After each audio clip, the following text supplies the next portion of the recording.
Welcome, welcome, welcome, man. This is alterri, Henry, and I want to talk to you today about marriage.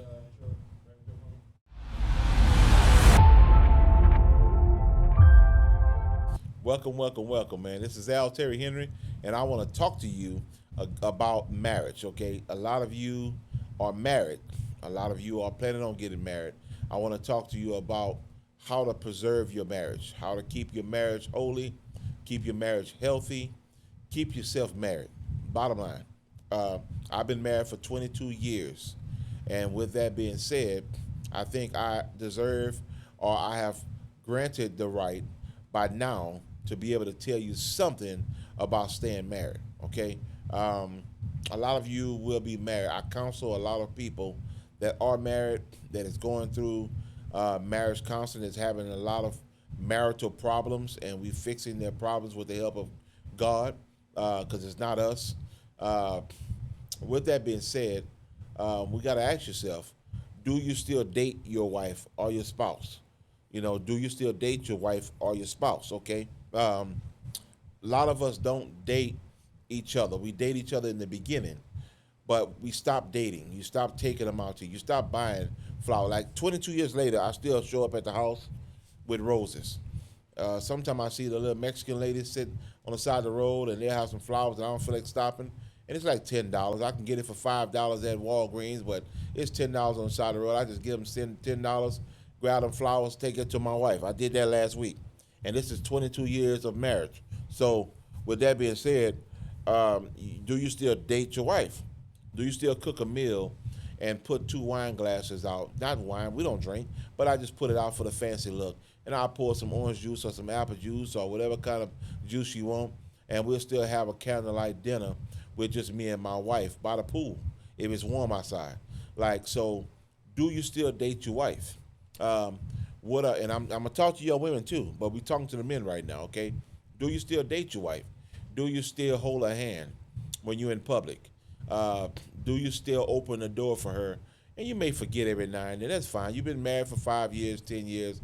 That's fine. We understand. But do you still hold her hand? If she's getting a little healthy, some women gain weight. They have children.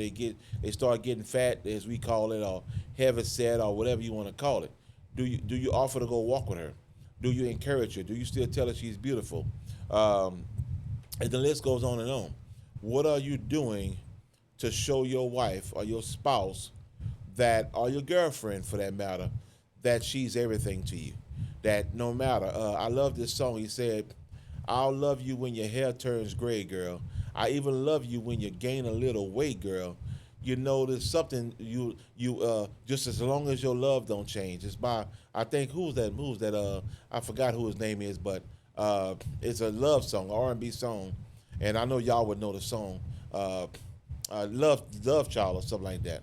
But anyway, he said it to his woman, because no matter what it is, I'm gonna love you. So how do you make yourself as a man love a woman so much to where, and I know that it's hard because I got to get on the women too, and I may have to intertwine these things because the reason why my love was so hard was because of the way she loved me first. And that's biblical. God loved us so much first. That's why I love Him. But the reason why my love was so hard for my wife because of how she loved me. I didn't know how to be loved. I never had a father figure. I never seen my mom with a man. I never seen any of that. So to see a man love a woman correctly, I didn't know how to do any of that. All I knew was what I learned from R. Kelly or Isley Brothers or whatever about a woman because it wasn't displayed for in my household or around me. My aunties were unmarried. My grandmother didn't have my grandfather no more. Like nobody was married. So these are a bunch of unmarried women. And so, and the men, because of the culture, you're a product of your environment, the men call themselves drug dealers and pimps. You know, not nothing you want to look up to at all. So with that being said, we get to a point to where um, we don't have nothing to look to, no role models. And so you begin to train yourself. And then through that process, by me loving, the Bible says that love conquers a multitude of sins. By me loving my wife, the way that God loves the church by me loving her. Now, the love that she displayed for me taught me how to love her correctly. Because most women are nagging. The Bible speaks about it in Proverbs about be careful of a nagging woman. She's like a leaking rooftop. No matter where you sit at in the house, the roof will keep leaking right on your head. And I'm paraphrasing. So you got to be careful at the woman that nags you. My wife never nagged me. So if you're gonna find a wife, and I'm gonna tell you right now, if this woman argues with you and nag you, and you marry her, you's a fool. I wouldn't marry you. I'm gonna tell you right now. I marry people all the time. I would not marry you. I have turned down several people weddings from marrying them because I don't want to marry somebody that I can see clearly that 5 years from now you won't be together, and I don't want a whole bunch of divorces. Even though it's not my marriage, I just don't want a whole stain on my reputation of divorces because I seen clearly that it wasn't going to work, and yet you married that person, and now you going to a divorce court. So no, as a man of God, as a pastor, as an apostle, I can clearly see where there's flaws. Now, you go to marriage counseling, I can see where you can change, just like we did in church. People wanted to preach or be ministers, and I see where you got an active prayer life, you show up on time, you're doing what you got to do in the church. Okay, good. Then we'll talk to you about maybe ordaining you. And excuse me for my eye. I don't know. It's like something when my eye is burning, but either way, I'm still sharing with y'all. So you gotta be careful who you marry. She's nagging you already, and you just a girlfriend. She's bothering you. She's fussing with you. She's arguing with you. She's angry. Yada yada yada. The story goes on, and you marry her. You's a fool, because you in for a rude awakening. That means she has no respect for you. She don't respect you as a man. She look at you as a boyfriend, but not a man. And that's exactly what you are, a boy friend. A boy. It's not a man friend, not a fiance, but a boy friend. So I would find me another woman. I would find me somebody else that can respect me. Maybe when you got with that woman, maybe you was a boy friend. Okay? You know, I'm breaking it down for you. Maybe you was a boy friend. And a lot of women, because they don't have active role models, they don't have good father figures or whatever, they may have them around, but if they're in a household like I was in, if they're in a household where the women run the show and the women don't respect the man, then you just basically married another identity of what her mom is or what her grandmother is or her aunties is. So you're basically going to be just like the other men in the family, and you're going to be handpicked. That woman going to run you. If she's hollering at you and fussing at you now, she's going to run you later. I guarantee you. I don't care what you say, how big you open your mouth to lie, because it's all you do is lying. She's going to handpick you. You handpick. Because ain't no woman. I never had a woman, even before my wife, that hollered at me and screamed at me and fussed, and we did this and that. No. I would leave your behind so fast before the crows would crow in the morning. I would leave you and have you and be talking to your cousin or your friend or somebody else. Like, I'm not tolerating no cackling woman. You know what I'm saying? And vice versa. Now we're going to talk about the men. Y'all women shouldn't tolerate no bum man. Not for a husband. You want to deal with a boyfriend, and I say that clearly, you know, you want to deal with a boyfriend. You want to deal with somebody who's just a boyfriend, not somebody who you look at as a husband, a boyfriend. Then you can do all these things because this is not somebody that you even look at to marry. They're not even marriage material. So you can do all these things. Some of these men are boy friends, as I call it. They're not marriage material. They're just there. They're there to pass the time, get you by, comfort you during a time of need. You're going through whatever you're going through. That's what they are. They're there for that reason. But when you start dealing with,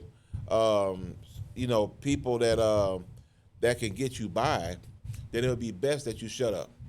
Okay, you got a man that's actually putting confirmation into your life, letting you know how special you are, letting you know you can do it even when you think you can't do it, letting you know this, letting you know that, supporting you, respecting you, not cursing you, not hollering at you, not screaming at you, not putting you down, because there's many ways of disrespect and abuse. It ain't always grabbing about arm or slamming her head to the concrete.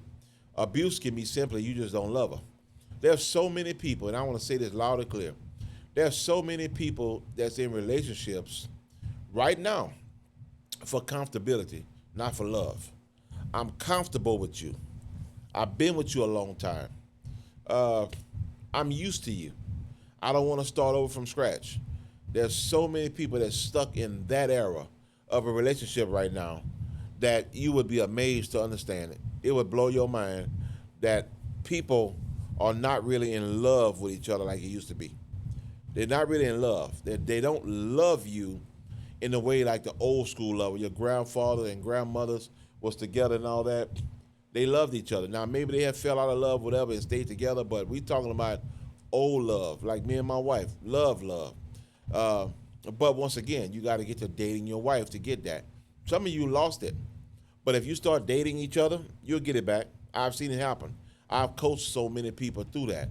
That was like, man, I'm just tired of my wife. Man, I've been married for 10 years, and I don't, man, look, I'm just, man, I'm not. I'm just, man, if I had something else come along, I'm gone. And once we start counseling them and coaching them and trying to get them back to where they need to be, uh, next thing you know, they tell me, man, that's the greatest thing advice you ever gave me, man. Me and my wife, man, we together, man. The kids doing good, life is good, the whole 9 yards, man. My job done picked up, I got a raise, like it just don't stop because you begin to date each other again. You begin to fall in love again. You got to remember, the love didn't go away. The same way I loved you in the beginning, it didn't go away. It just laid dormant. Maybe you went through a lot. Maybe you put her through a lot. Whatever it is, the love just laid dormant. If some of you would cut your hair on the regular and would fix your clothes and clean yourself, clean your nails, go to the nail shop, get your feet done, whatever. If some of you would do the same things you did when you met this woman, you'd be surprised at how I wake up. This woman would look at you differently. You done let yourself go. Your teeth is not clean and not good. You don't go to the dentist. You don't go to the nail shop. You now when she met you, you was 190 pounds and now you're 340. So you just let yourself go. I got the woman now. She ain't going nowhere. She got 4 kids. She ain't no sir. Well, that's why when she go to work, you got the other dude that's telling how sexy she is and girl, you smell good. So another dude trying to smash your girl or smash your wife because you done fell so far down into your slump to where you don't even realize what you got. You don't even realize this woman still needs to be loved. She still needs to be felt like she loved. When you pass by in the kitchen and you slap on the booty or grab her booty, this woman still looks for that. She looks for that type of attention. Otherwise, she'll get that type of attention outside the household. So, it's a lot when you're dealing with dating your wife. This is just part one. So I'm going to shut it down. But, hey, this is part one. We're going to go into depth detail on constant videos. We might have a segment on this to where we're showing you how to date each other and preserve your marriage, man. Alterri Henri, man, the pastor, the apostle, your friend.